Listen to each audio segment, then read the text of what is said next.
moins 10 degrés. Un homme vieux sans abri tremble, tenant un signe, 5 $ pour une mère chienne et ses chiots. Tout le monde marche passer lui comme silence est plus sûr que compassion. La bergère allemande ne mendie pas. Elle protège ses chiots et regarde, attendant pour celui qui ne partira pas. Alors un Navy SEAL s'arrête et voit la même loyauté blessée qu'il a connue autrefois en guerre. Il ne les achète pas. Il les ramène chez lui. Et cette seule nuit change tout parce que la maison perdue de l'homme vieux n'était pas perdue. Elle était volée. Et la menace est plus proche que n'importe qui pense. Avant que nous commencions, dites-nous d'où vous regardez. Et s'il vous plaît, aimez et abonnez-vous pour plus d'histoires de vrai cœur. La ville dans le Grand Nord retenait son souffle à moins 10 degrés. Le genre de froid qui se sentait propre et impitoyable en même temps. La lumière du soleil d'hiver coupait à travers les rues en feuilles aveuglantes, si brillantes qu'elles faisaient mal à la neige à regarder, comme si le sol lui-même essayait de rappeler à quiconque marchait encore que la beauté pouvait être tranchante. L'air brûlait à la première inspiration. Il brûlait encore à la seconde. Après cela, les poumons apprenaient à se comporter, ou non. Kate Weller se déplaçait à travers cela avec l'économie de quelqu'un qui avait appris il y a longtemps comment ne pas gaspiller de mouvement.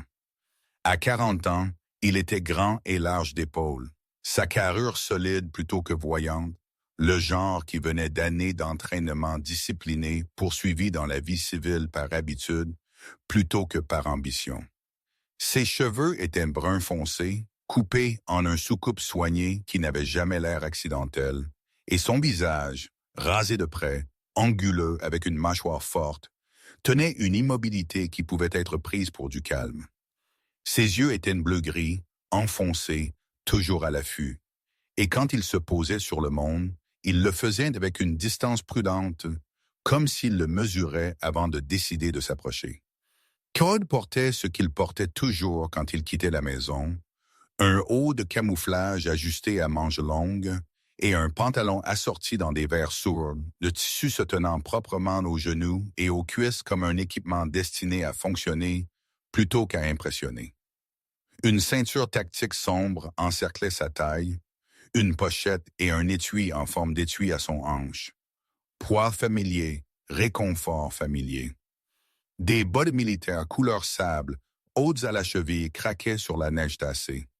Une lourde montre métallique au cadran noir était à son poignet, attrapant le soleil quand il tournait juste comme il faut. Il traversait la petite place du marché comme une ombre qui y appartenait, hochant la tête une fois au vendeur de café, chez qui il n'achetait jamais, ignorant le bavardage qui essayait et échouait à remplir le froid. Il était doué pour ne pas être remarqué. Il avait appris cette compétence bien avant que la guerre ne se termine pour lui, à l'époque où ne pas être vu signifiait rester en vie. Il était presque passé la place quand quelque chose de petit et de faux interrompit le rythme de ses pas. Ce n'était pas un son, c'était l'absence d'un. Il ralentit, puis s'arrêta, son souffle s'embuant en blanc devant lui et regarda à sa gauche, près du bord de la place où le soleil ne pouvait pas tout à fait l'atteindre, et la neige gisait terne et grise. Un homme vieux se tenait les épaules courbées contre le froid. Il était mince, sa silhouette courbée juste assez pour suggérer des années de météo et de perte, et il portait un parka brun-gris abîmé qui avait été rapiécé et rapiécé au poignet.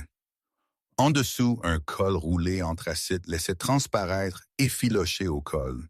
Son jean était délavé presque au blanc aux genoux, et ses bottes, autrefois en cuir, maintenant craquées, étaient enveloppées dans des bandes de tissu pour la chaleur. Un bonnet tricoté reposait bas sur des cheveux argentés clairsemés. Ses mains étaient nues, rouges et gercées, tremblantes non pas de peur, mais du froid qui s'infiltre dans les os et refuse de partir. À ses pieds était assise une bergère allemande, noire et feu, son corps anguleux protecteur autour de deux petites formes pressées près de son ventre. La mère chienne n'aboyait pas. Elle ne gémissait pas. Elle ne tirait pas sur une laisse invisible ou ne simulait pas le désespoir pour les passants. Elle se tenait simplement là, immobile comme un souffle retenu, les oreilles légèrement en arrière, les yeux d'un ambre chaud qui regardait le monde sans ciller.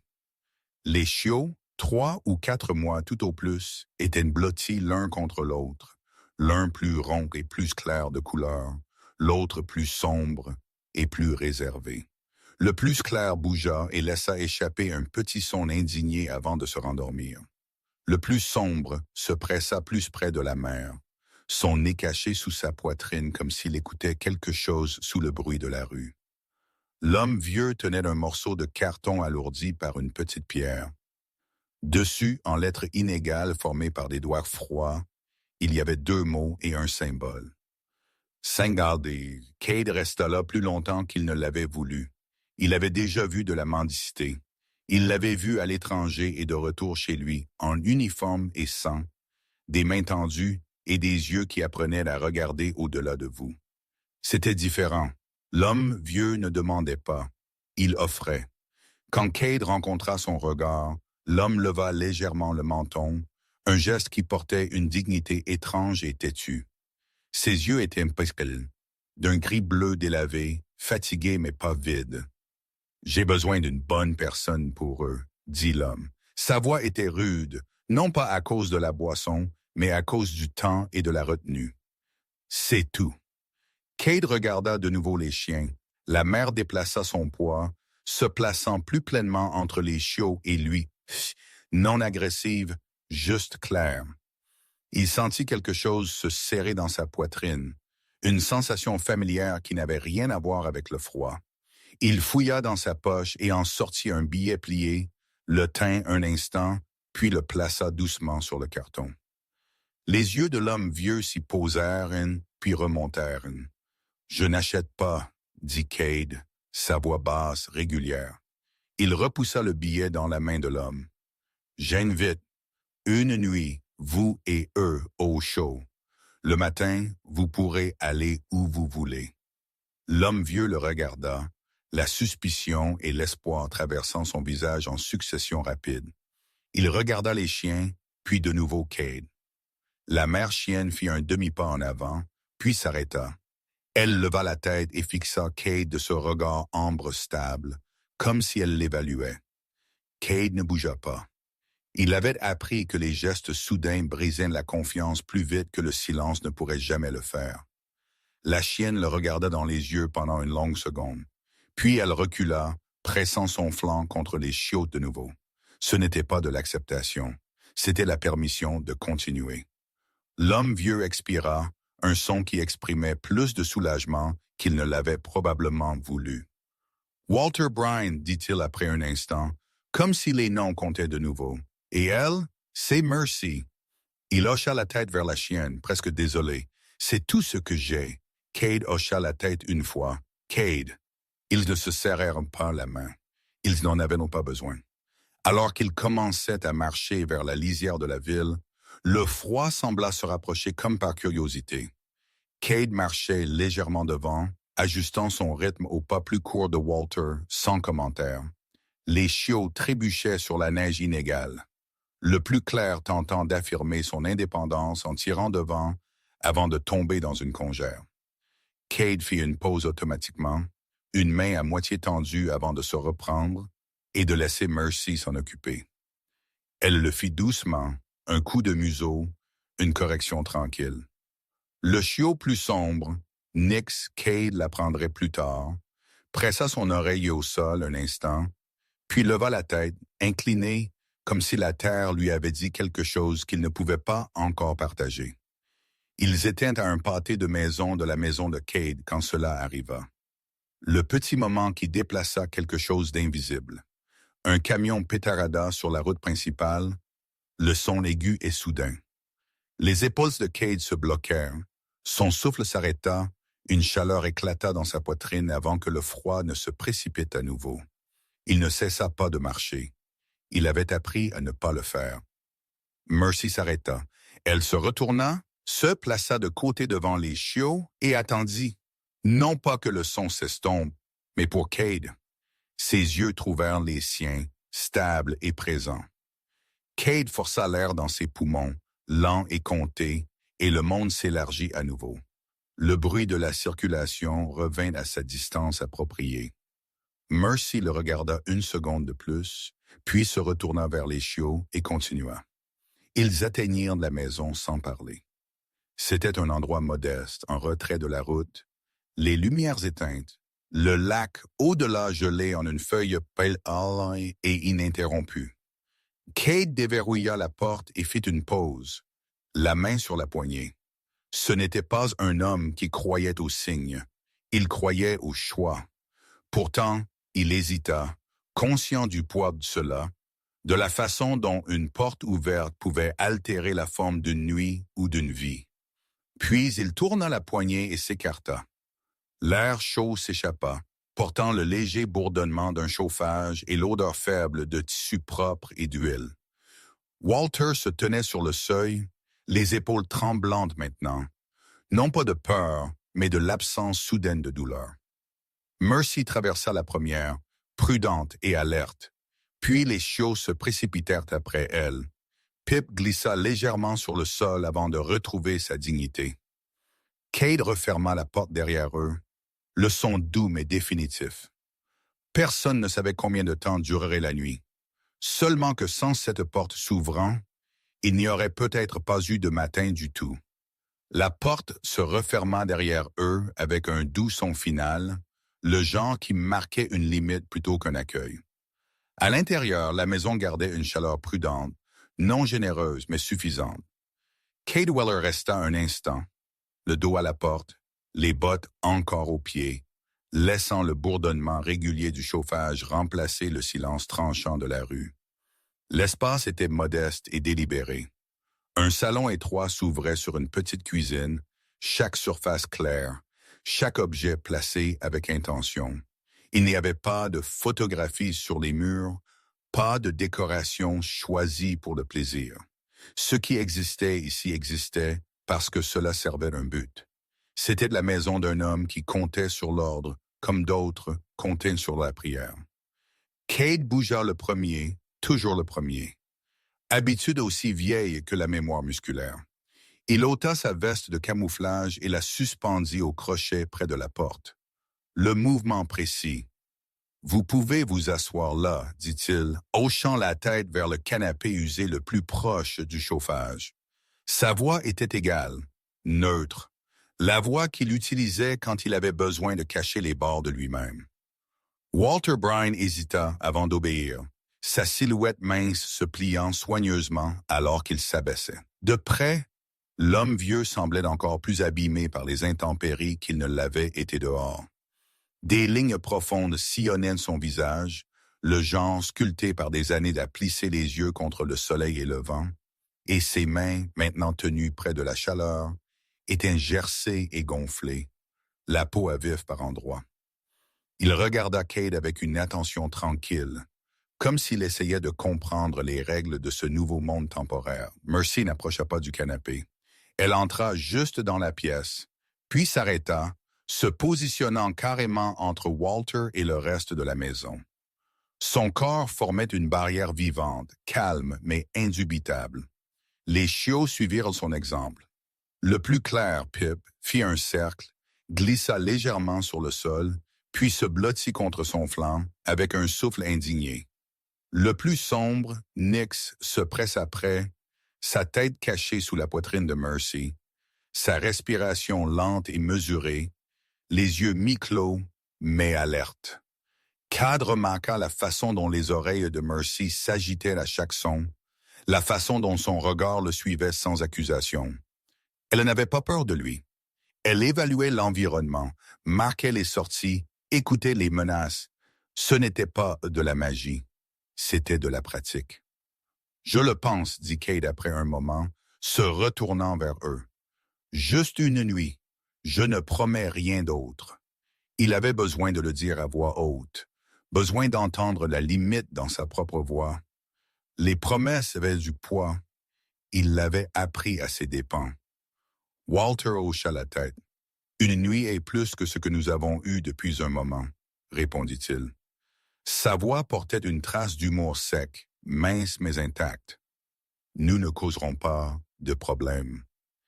Il fit une pause, puis ajouta plus doucement, « Nous ne sommes pas dangereux. » « Je n'ai pas dit que vous l'étiez, » répondit Kate. Il alla à la cuisine, remplit une bouilloire d'eau et la posa sur la cuisinière.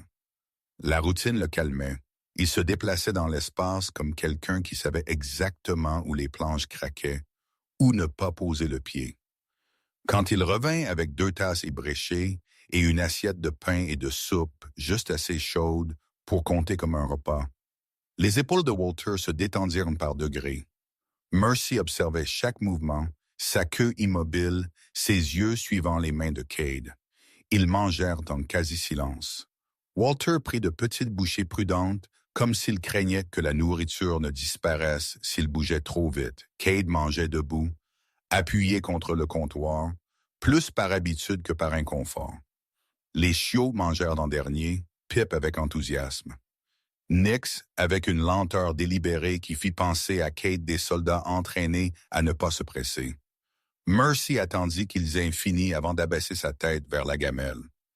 Quand elle le fit, elle mangea tranquillement, ne levant jamais complètement les yeux de la pièce.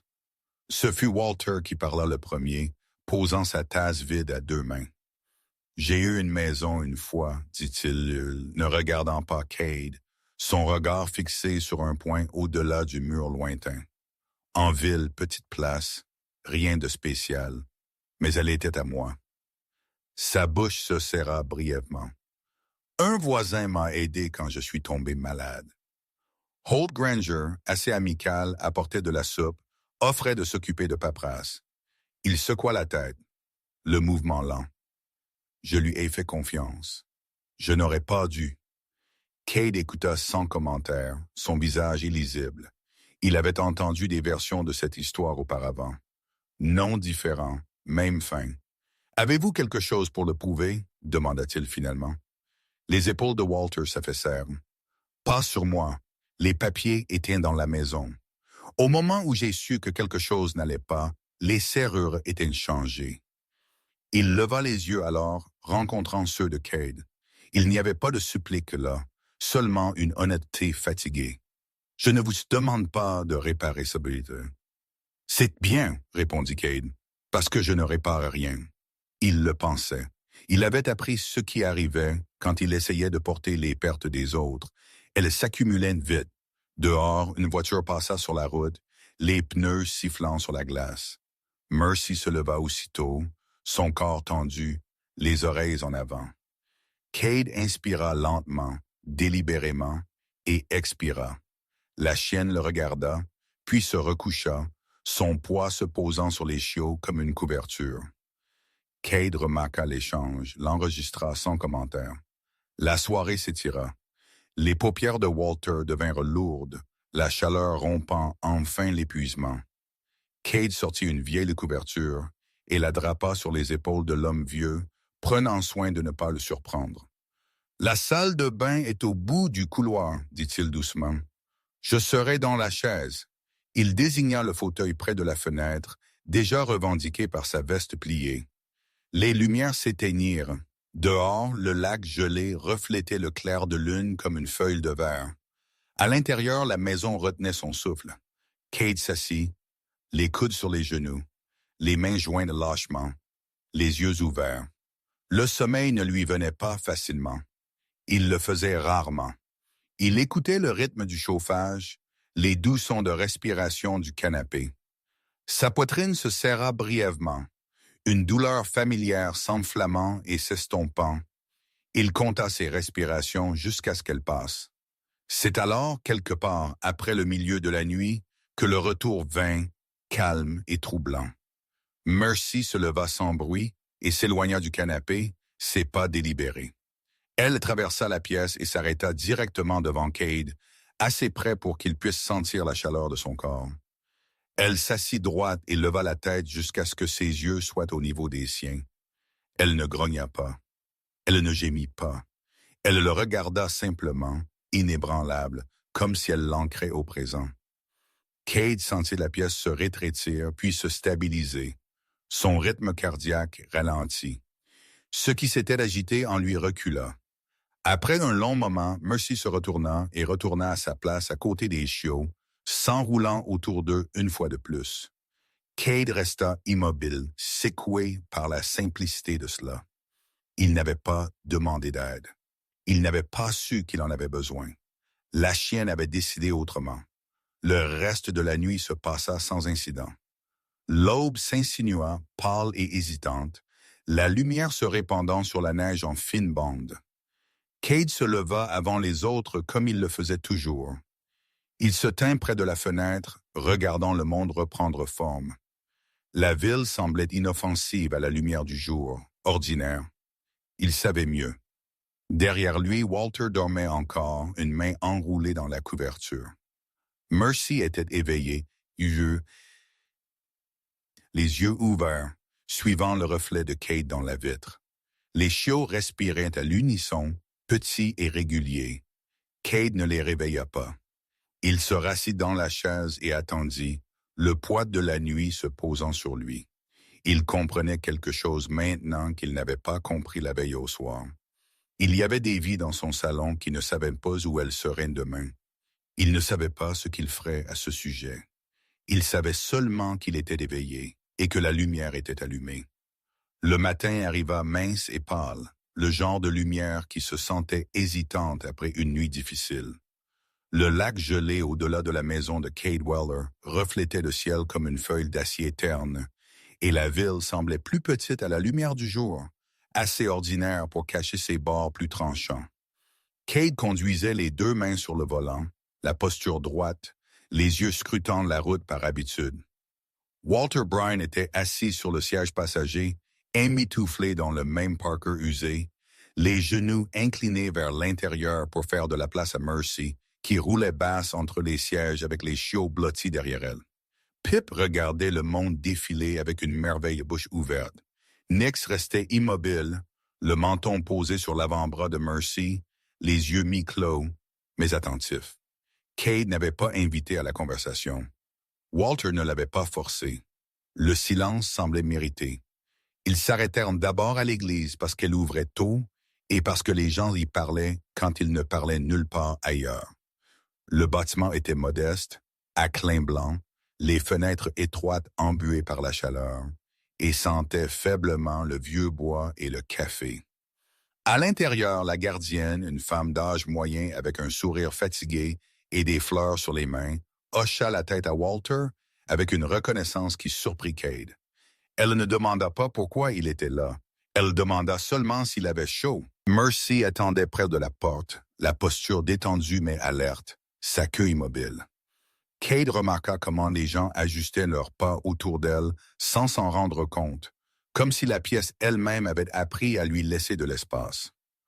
Walter parla à un commis qui conservait d'anciens registres de dons, puis à une bénévole qui se souvenait qu'il apportait du pain le dimanche il y a des années. Les détails arrivaient lentement, des fragments juxtaposés. Un nom ici, une date là.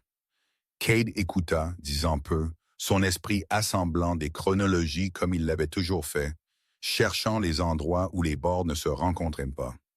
Quand ils partirent, il ne dit pas à Walter ce qu'il pensait. Il se rendit plutôt à la mairie, un bâtiment trapu en briques qui semblait avoir été conçu pour décourager les attardements. La commis derrière le comptoir était efficace et impersonnelle, des lunettes perchées bas sur son nez, les doigts se déplaçant rapidement sur un clavier. Elle sortit les registres de propriété sans commentaire. Cade s'appuya sur le comptoir, le poids équilibré, les yeux suivant le curseur sur l'écran. Les dates semblaient nettes et officielles, mais quelque chose en elles semblait faux. Des transferts groupés trop proches les uns des autres, des signatures enregistrées les jours où Walter, de son propre aveu, avait été assez malade pour avoir du mal avec les escaliers. Cade posa quelques questions neutres. La commis répondit ce qu'elle put, puis haussa les épaules. « C'est ce qui est au dossier, dit-elle, déjà prête pour la tâche suivante. » Dehors, le froid revint. Le souffle de Walter devint peu profond. Cade lui tendit un café sans cérémonie. « Je ne suis pas ici pour reprendre quoi que ce soit, dit Walter doucement, comme pour anticiper une accusation. Je voulais juste savoir si je me souvenais mal. Cade secoua la tête une fois. La mémoire n'est pas le problème, dit-il. Il n'expliqua pas plus. Il n'en avait pas encore besoin. C'est sur les marches de la mairie qu'ils rencontrèrent l'adjointe Mara Quinn. Elle se tenait sur le côté, la posture détendue mais vigilante, une tasse en papier lui réchauffant les mains. Elle avait de la trentaine, de taille moyenne, avec une carrure athlétique compacte qui suggérait qu'elle passait son temps libre à bouger plutôt qu'à en parler. Ses cheveux bruns foncés étaient tirés en une queue de cheval basse, pratique et sans fioriture, et son visage, légèrement tacheté de rousseur sur le nez, tenait une intelligence stable. Ses yeux, d'un brun profond et inébranlable, saisissaient les détails rapidement et s'y accrochaient. Elle portait une veste d'hiver marine avec l'écusson du comté sur la manche, un pantalon tactique noir, des bottes éraflées par l'usage et une radio attachée proprement à son épaule. Quand elle parla, sa voix était calme et directe, le genre qui posait des questions sans essayer de piéger les réponses. « Bonjour », dit-elle, hochant la tête une fois à Kay, puis à Walter. Son regard passa brièvement sur Mercy, puis sur les chiots, évaluant. « Tout va bien? »« Nous vérifions les dossiers, » répondit Cade. Il n'en offrit pas plus. Il avait appris que les explications pouvaient fermer des portes plus vite que le silence. Mara l'étudia une seconde de plus que nécessaire, son attention s'accrochant à sa façon de se tenir, à la ceinture à sa taille, aux bottes. « Vous venez d'en dehors de la ville? » demanda-t-elle. « Ici, » dit Cade, juste doucement. Elle accepta cela avec un léger haussement de menton. « Si vous trouvez quelque chose qui n'a pas de sens, apportez-le, dit-elle. La paperasse peut être propre et être quand même fausse. » Puis, presque comme une après-pensée, « Et gardez les chiens en laisse près du Maine. Les gens deviennent nerveux. » Mercy ne bougea pas. Elle regarda Mara avec un intérêt ouvert, sans tension dans son corps. Quand Mara s'approcha, Mercy abaissa légèrement la tête, un signe subtil de reconnaissance. Mara le remarqua, un coin de sa bouche se souleva. « Elle est dressée, » dit-elle. « Non, » répondit Cade. Elle a appris. Ils étaient à mi-chemin du pâté de maison quand Hall Granger apparut comme appelé. Par le nom. Il sortit d'un SUV noir garé près du trottoir, grand et large d'épaules, portant un manteau de laine anthracite qui tombait proprement à ses genoux. Ses cheveux étaient foncés avec une mèche grise soignée aux tempes, peignée en arrière avec précision. Il se déplaçait avec la confiance de quelqu'un habitué à être cru, son sourire lisse, ses yeux pâles et calculateurs. « Walter, » dit-il chaleureusement, « je ne m'attendais pas à vous voir en ville. » Walter se raidit. Mercy se leva aussitôt, se plaçant carrément devant lui. Elle n'aboyait pas, elle ne montrait pas les dents. Ses oreilles se portèrent en avant, ses muscles se tendirent, un avertissement silencieux écrit dans sa posture. Cade sentit le changement immédiatement. « Hall !» répondit Walter, la voix mince. Le regard de Hall glissa vers Cade, s'attardant sur son visage, sa ceinture, ses bottes. « Un ami à vous ?» demanda-t-il, le ton poli. « Juste pour m'assurer que les choses s'additionnent, » dit Kikwe. Hall gloussa doucement. Elle le font généralement. Il baissa les yeux vers Mercy. « Attention à celle-là. Ah, les gens parlent. » Mercy ne bougea pas. Ses yeux restèrent sur Holt, imperturbable. Cade rangea la réaction, une autre pièce dans un schéma croissant. Ils partirent sans autre échange. Cade ne dit pas à Walter ce qu'il pensait. Il lui dit seulement « Je ne suis pas sûr d'être la bonne personne pour ça. » Il le pensait. Il n'était pas avocat. Il n'était pas un sauveur. C'était un homme qui savait survivre et comment remarquer quand quelque chose n'allait pas. La journée passa sans réponse. Le soir, le froid s'était de nouveau aiguisé. De retour à la maison, Walter s'installa sur le canapé, toussant par intermittence, sa poitrine sifflante à chaque souffle. Cade lui apporta de l'eau, vérifia le thermostat et se rassit sans commentaire. Mercy rôdait, attentive. Quand la toux s'aggrava, elle s'approcha, posant doucement sa tête sur le genou de Walter, son poids stable et ancrant. Elle resta ainsi jusqu'à ce que le spasme passe, sa présence faisant ce que les mots ne pouvaient pas. Cade regardait depuis sa chaise, quelque chose se relâchant dans sa poitrine. Plus tard, alors que l'obscurité s'installait, Cade se tint à la fenêtre, regardant le lac. Il sentit l'attrait familier de s'éloigner, de garder ses distances tant qu'il le pouvait encore. Il n'avait rien promis. Il n'avait pas à le faire, mais il savait aussi ce qu'il avait vu. Les dates qui ne correspondaient pas, le regard dans les yeux de Hope Granger, la façon dont Mercy s'était placée entre un homme et une menace sans instruction ni récompense, derrière lui. Walter dormait par intermittence. Mercy blottit à ses côtés, les chiots respirant en rythme tranquille. Cade ne prit pas de décision. Il n'en avait pas besoin. Il comprit quelque chose de plus simple et de plus lourd à la fois. Il n'avait pas accepté d'aider, mais il ne pouvait pas faire semblant de ne pas avoir remarqué. Et une fois que l'on avait remarqué, se détourner était aussi un choix. La vie arriva, pliée une fois, et glissée sous la porte comme une accusation qui savait chuchoter.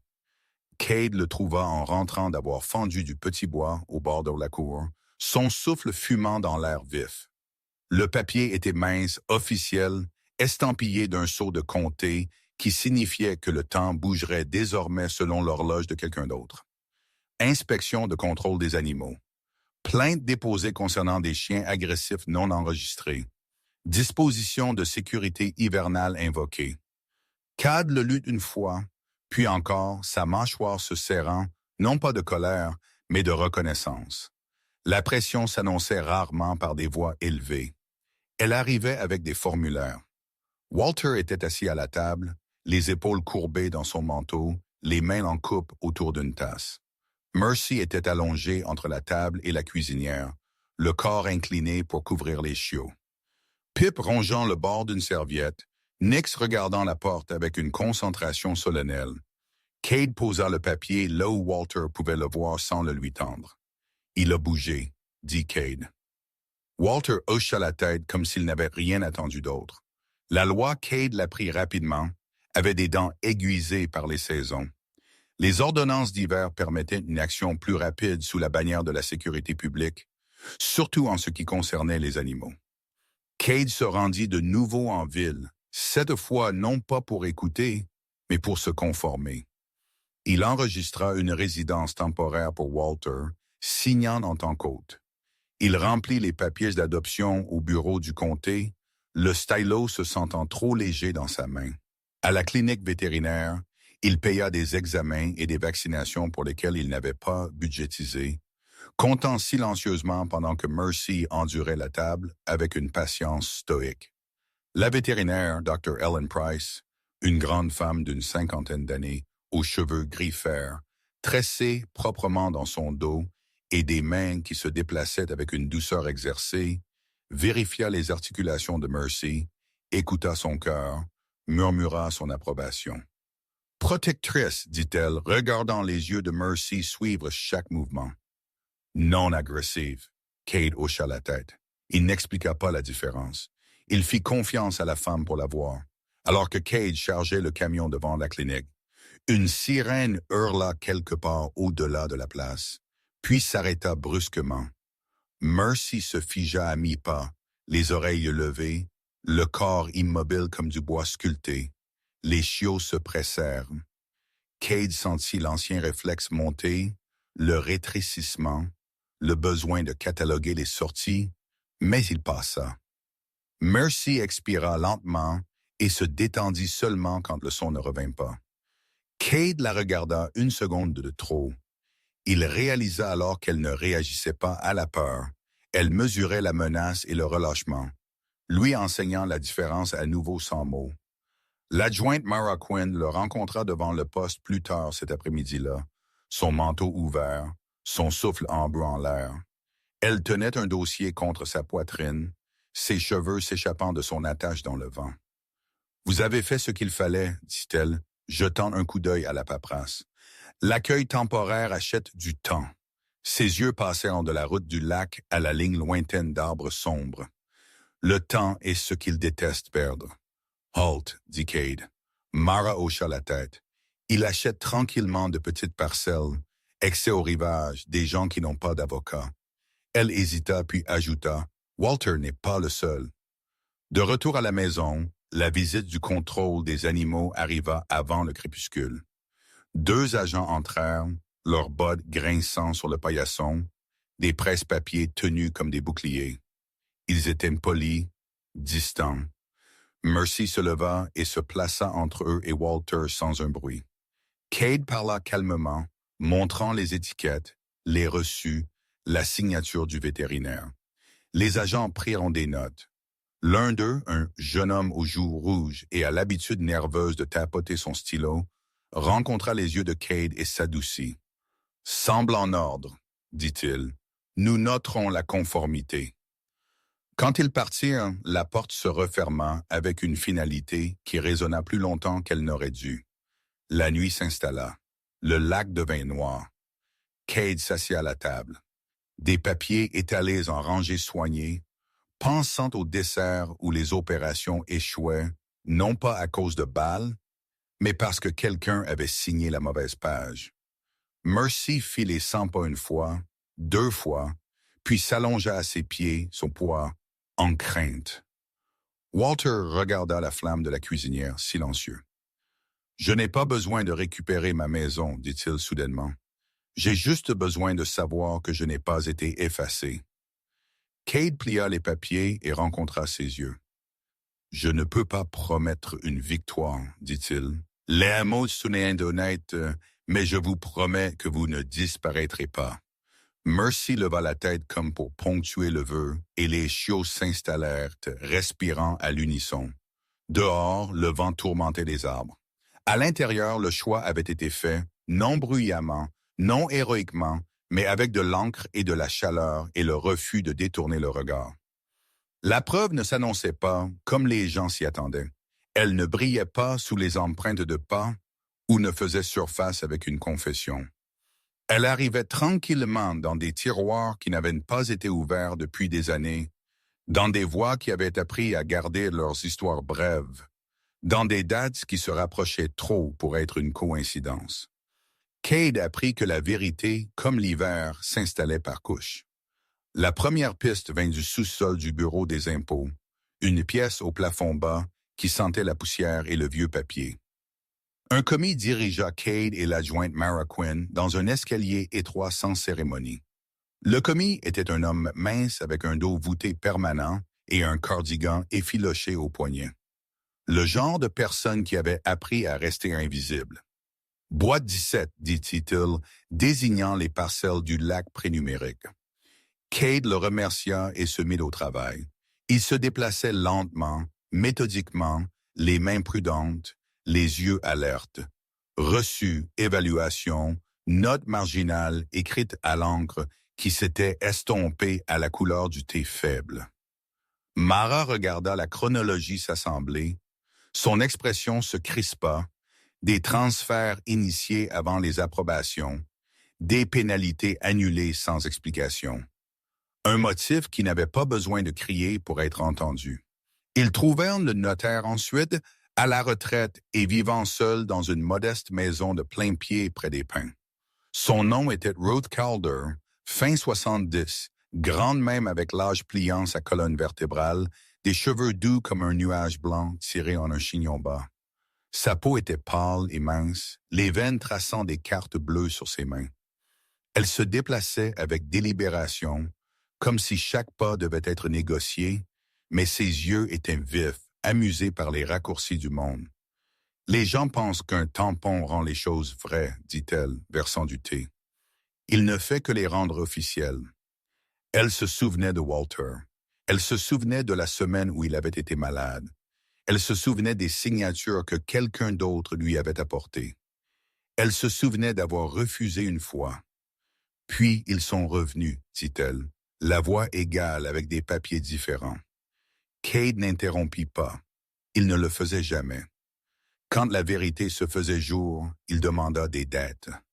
Ruth les fournit, Il demanda des noms. Elle donna ce qu'elle put, y compris ceux de Holt Granger. Mara écrivit tout, le grattement de son stylo fort dans la pièce silencieuse. La pression revint comme un regard avant de revenir comme des mots. Holt commença à apparaître là où Walter ne le voulait pas. Devant l'épicerie près des marches de l'église, toujours souriant, toujours prudent.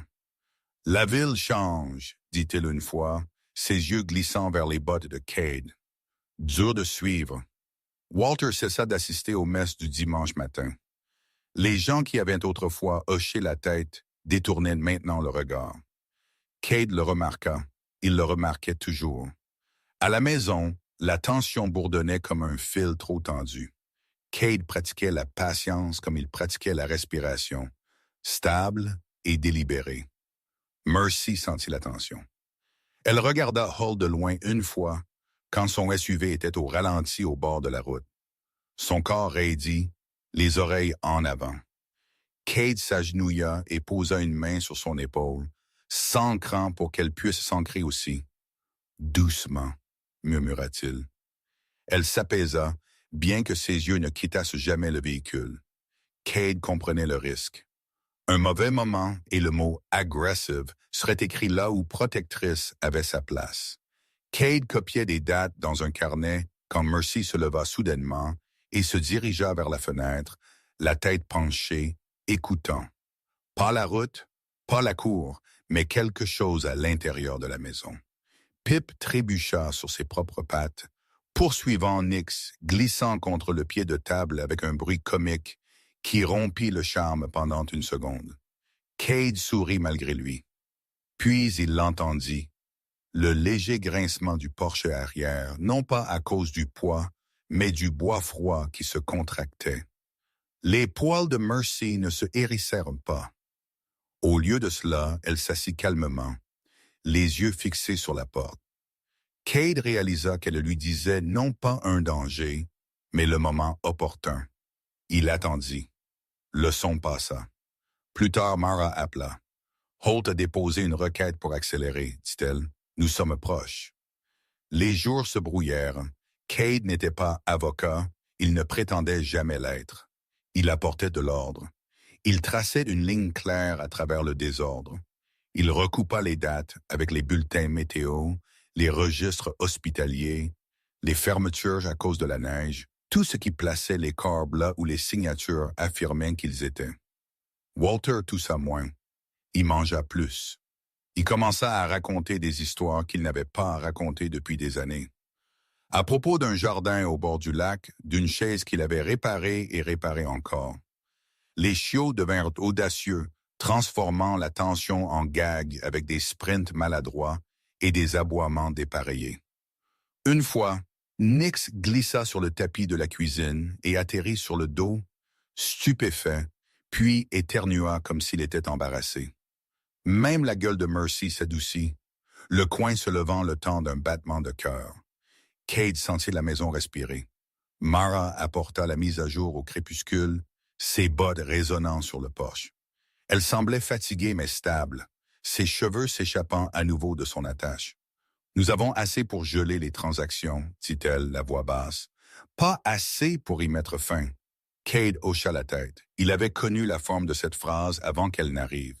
Dehors, le lac reflétait les premières étoiles. À l'intérieur, Mercy s'installa entre Walter et la porte, les chiots endormis contre sa chaleur. La vérité n'était pas tombée du ciel.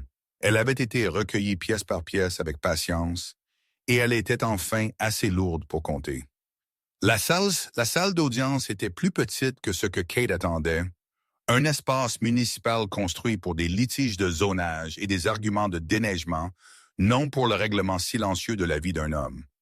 Les murs étaient d'un beige délavé, les lumières trop vives, l'air chauffé par de vieux radiateurs qui sifflaient et cliquetaient comme s'ils se souvenaient d'hiver d'il y a des décennies. Cade s'assit le long du mur du fond, la posture droite, les mains posées lâchement sur ses cuisses. Walter était assis à l'avant, les épaules courbées dans une veste empruntée, Mercy à ses pieds, comme si elle avait toujours su où était sa place. Les chiots n'étaient pas autorisés à l'intérieur. Ils attendaient dans le camion avec les fenêtres légèrement ouvertes et des couvertures bien serrées, surveillés par un bénévole du refuge, un homme âgé à la voix douce et un bonnet en laine tiré bas, content de se balancer doucement et de fredonner pour lui-même. Le greffier appela l'affaire avec une cadence habituelle. Holt Granger entra le dernier, son manteau impeccable, ses cheveux peignés en arrière selon la même ligne soignée que Kate avait déjà vue. Il prit place avec un sourire qui suggérait la patience, le genre qui supposait que le temps finirait par lui donner raison.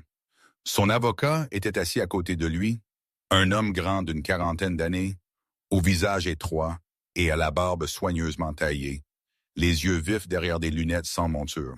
Il portait un costume anthracite et parlait sur un ton mesuré, une confiance façonnée par la répétition plutôt que par la conviction. Quand il se leva, ses mains se déplaçaient avec une précision économique, les paumes ouvertes, comme s'il offrait la raison elle-même. L'adjointe Mara Quinn était assise 2 rangées derrière Walter, un carnet posé sur son genou. Elle avait l'air différente sans la veste, un pull gris, les manches remontées, révélant des avant-bras cordés de muscles. Ses cheveux étaient tirés en arrière comme toujours, mais il y avait une certaine décontraction dans sa posture maintenant, le sentiment que le travail l'avait porté ici plutôt que l'inverse. Quand elle rencontra les yeux de Kidden, « Teddy !» Elle fit le plus petit des hochements, non pas de réconfort, mais de reconnaissance. La juge entra, une femme d'une 50aine d'années aux cheveux argentés coupés courts et des lunettes perchées bas sur le nez. Son visage exprimait l'autorité calme de quelqu'un qui avait appris à séparer l'urgence de l'importance. Elle écoutait plus qu'elle ne parlait. Quand elle parlait, c'était avec une économie qui rendait chaque mot important. Les faits sortirent par morceaux. Date, transfert, rénonciation. Kate regarda le stylo de la juge faire une pause aux mêmes endroits où son propre esprit s'était arrêté des semaines plus tôt. L'avocat de Holt argumenta le processus, argumenta l'intention, argumenta l'inévitabilité. Il parla de développement et d'opportunité, de conformité et de consentement. Walter fut invité à se lever. Il le fit lentement, les mains tremblantes, non de peur, mais d'effort. Il raconta son histoire sans fioriture, la voix mince mais stable. Il ne demanda pas de sympathie. Il demanda à être reconnu. Quand la juge s'adressa à lui par son nom, M. Bryan, les épaules de Walter tremblèrent. Le son qui lui échappa était petit, brisé et indubitable. Il ne pleura pas parce qu'il gagnait. Il pleura parce qu'il avait été rappelé dans sa pièce. Mercy resta immobile tout le temps, le menton sur ses pattes, les yeux ouverts et attentifs. Elle ne bougea pas quand les voix s'élevèrent. Elle ne se tendit pas quand Hall bougea sur sa chaise. Sa présence sembla ralentir la pièce pour lui rappeler le poids et le souffle. Une femme au 2e rang se pencha en avant comme si la vue la stabilisait. La juge jeta un coup d'œil bref une fois, puis continua. La décision fut étroite et précise. Le droit de Hall de transiger d'autres propriétés autour du lac fut suspendu en attendant une enquête. Un ordre de résidence temporaire fut accordé à Walter, le protégeant du déplacement. L'enquête s'élargit pour inclure des schémas de coercition et de notarisation irrégulière. Pas une victoire. Mouvement. Quand le marteau tomba, il ne sonna pas comme une fin. Il sonna comme une porte déverrouillée. Hall passa assez près pour que Cade puisse sentir son eau de Cologne. Propre, cher, destiné à projeter la certitude. Hall se pencha, la voix basse. « Vous faites de cela plus grand que nécessaire, dit-il. » Cade ne répondit pas. Mercy leva la tête et rencontra le regard de Holt, calme et inébranlable. Le sourire de Holt vacilla juste un peu avant qu'il ne se redresse et continue son chemin. Mara le vit. Elle n'écrivit rien. Elle n'en avait pas besoin. Dehors, le froid les réveilla.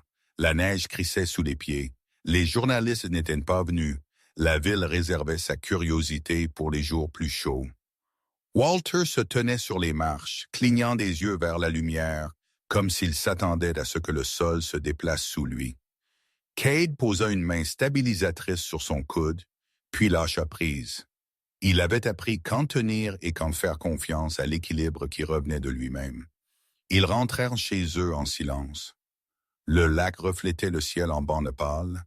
À la maison, les chiots dégringolèrent du camion, maladroits et ravis, glissant sur la neige tassée. L'un aboya après sa propre ombre et se surprit. L'autre tenta de bondir et glissa sur le ventre, s'arrêtant contre la botte de Cade. Il rit avant de pouvoir s'arrêter, un son court qui les surprit tous. Walter regarda avec quelque chose comme de l'émerveillement. Ce soir-là, la maison se sentait différente. Pas plus légère exactement, mais plus stable. Cade cuisina un repas simple, étirant ce qu'il avait comme il le faisait toujours. Walter mangea lentement, savourant chaque bouchée comme si elle pouvait disparaître s'il se pressait. Mercy se reposa près de la cuisinière, les chiots endormis contre sa chaleur. Cade s'assit en arrière avec son café et regarda la pièce respirer. Il pensa à des missions qui se terminaient par des débriefings et des sorties avec des lignes claires tracées d'entrée alors et maintenant. Cela n'avait pas une telle ligne. Le travail ne faisait que commencer. Plus tard, quand le vent se leva et que le lac gémit doucement sous sa peau de glace, Cade se tint à la fenêtre et laissa le calme s'installer. Il réalisa qu'il était resté plus longtemps que prévu. Il réalisa aussi que l'idée de partir n'apportait plus de soulagement. La responsabilité, comprit-il, n'était pas une chaîne. C'était une direction. Mercy vint à ses côtés, s'appuyant juste assez pour être ressenti. Cade posa sa main sur son épaule. Dehors, la nuit tenait. À l'intérieur, quelque chose de durable avait commencé. Le printemps n'arriva pas d'un coup dans le nord. Il vint par négociation, un mince soleil testant les bords de la glace, le lac relâchant sa prise avec des craquements sourds et des échos. La ville réapprenant la couleur une teinte prudente à la fois. Cade Weller remarqua les changements comme il remarquait tout le reste maintenant, sans hâte, sans attente. La maison au bord du lac restait la même, sobre et ordonnée, mais elle respirait différemment. Elle avait appris de nouveaux rythmes. Walter Bryan prit la première décision tranquillement, comme il faisait tout ce qui importait. Il se tint à la fenêtre un matin, les épaules enveloppées dans un pull que Cade avait trouvé au fond d'un placard, regardant Mercy mener les chiots dans une patrouille maladroite de la cour. « Je ne veux plus vivre seul, dit-il, sans se retourner. » Sa voix était stable. Les mots ne demandaient pas de permission. Cade hocha la tête une fois. La maison ne s'opposa pas. Ils commencèrent petit. Une chaise ajoutée près de la porte. Une deuxième bouilloire. Des noms écrits sur un papier scotché au frigo. Des beurres pour la soupe, pour les promenades, pour la camionnette de la clinique qui venait 2 fois par semaine. Les gens arrivèrent avec prudence et repartirent avec moins. Une femme âgée aux boucles argentées et un rire qui la surprenait d'elle-même, apporta du pain et resta s'asseoir. Un homme à la posture de vétéran, la colonne droite, les yeux fatigués, se tint dans l'embrasure de la porte jusqu'à ce que Mercy pose sa tête contre son genou et les mots qu'il avait répétés s'évanouirent. La maison ne devint pas bruyante, elle devint stable. Cade n'appela jamais cela un projet. Il appela cela mardi. Le panneau sur la boîte aux lettres vint plus tard, sculpté par un voisin qui avait plus de mains que d'amis. North Light Watch. Ce n'était pas une organisation, c'était une habitude. Les gens s'asseyaient ensemble sans expliquer le poids qu'ils portaient. Les animaux dormaient où ils choisissaient. Personne ne demandait ce que quiconque avait été auparavant. Mercy changea et ne changea pas. Son pelage s'épaissit et brilla. La raideur dans sa démarche s'apaisa avec la chaleur et le temps. Elle resta vigilante, choisissant des coins qui offraient des lignes de vue, se déplaçant entre les gens quand les voix s'élevaient, plaçant son corps là où le calme était nécessaire. Pip devint audacieux et sérieux, une traînée rousse de confiance qui s'annonçait au monde avec des aboiements dépareillés. Nix apprit la patience tôt, un observateur tranquille au regard pensif, content de s'appuyer et d'écouter. Cade les regarda le choisir encore et encore, Non pas avec spectacle, mais avec présence. Quand la paperasse arriva, il signa sans cérémonie. Il ne se sentait pas comme un sauveteur, il se sentait choisi. Le vent se leva soudainement, faisant claquer la rampe du Porsche, envoyant un rapport aigu à travers la maison.